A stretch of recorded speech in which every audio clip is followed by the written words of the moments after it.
Maggie has a question for you, Bobby. DIY bunny repellent. Well, there's a few things you can use. You can use hot pepper. You soak it, strain it, boil it, soak it, strain it. Make an infusion. Thank you very much. Make an infusion. But you can make an infusion with garlic. You can make an infusion with hot pepper. And the other thing, go online, because it's a rather difficult thing, but find out the recipe for egg whites. And that seems to be the most effective one. And it's an extensive, not extensive, but best to do is look online, look for egg whites for animal repellent, and that really, really does work. There are some commercial products too that have you look for putrid egg. Right. And cayenne pepper and garlic. Pepper. But here's the deal with bunnies. Sometimes there's going to be a bunny that'll eat just about anything. Maybe it's an Italian bunny. It eats the garlic. Totally is an Italian bunny. Even a rabbit-resistant plant. Sometimes they're just going to snip it off, and a lot of times even leave it lay. Those bunnies can be nasty. And the other thing is, switch it up. They get used to it.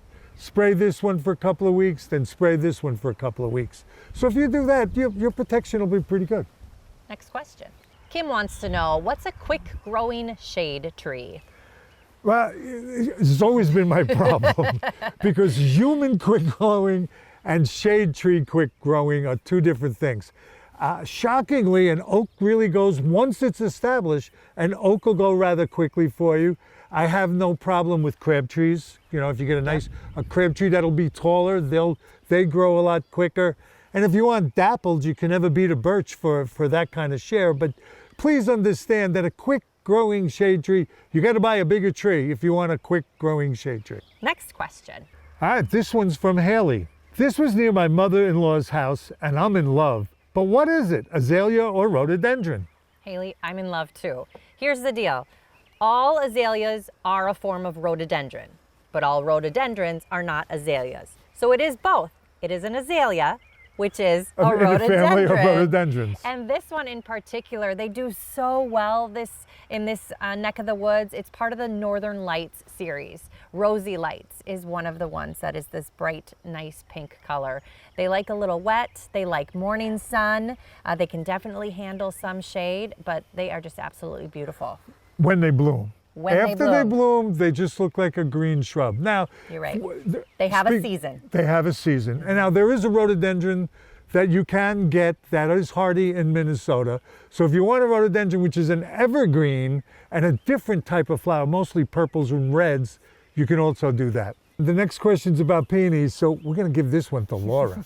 Monica's asked, I need some advice about my grandmother's fern peony. I planted it in the fall of 2022 in an area safe from dogs. Now I want to move it to a different safe place where I can enjoy it better. Is it too soon? When should I do this? So you should definitely wait until the fall. September or October timeframe is the best. This is when the peony roots are dormant. They'll start to focus on growing new root systems, and that's when you want to move it, in the fall. Now with your fern peony, they love a dry, hot location. Rock gardens, poor soil, very dry, very sunny is the best place for your fern peony. And then you'll be able to enjoy it for the next 100 years.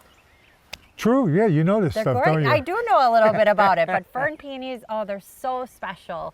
So that is just excellent that she has her grandmother's. Head to our Facebook page where you can always ask us questions. You'll find us there under Grow with Care.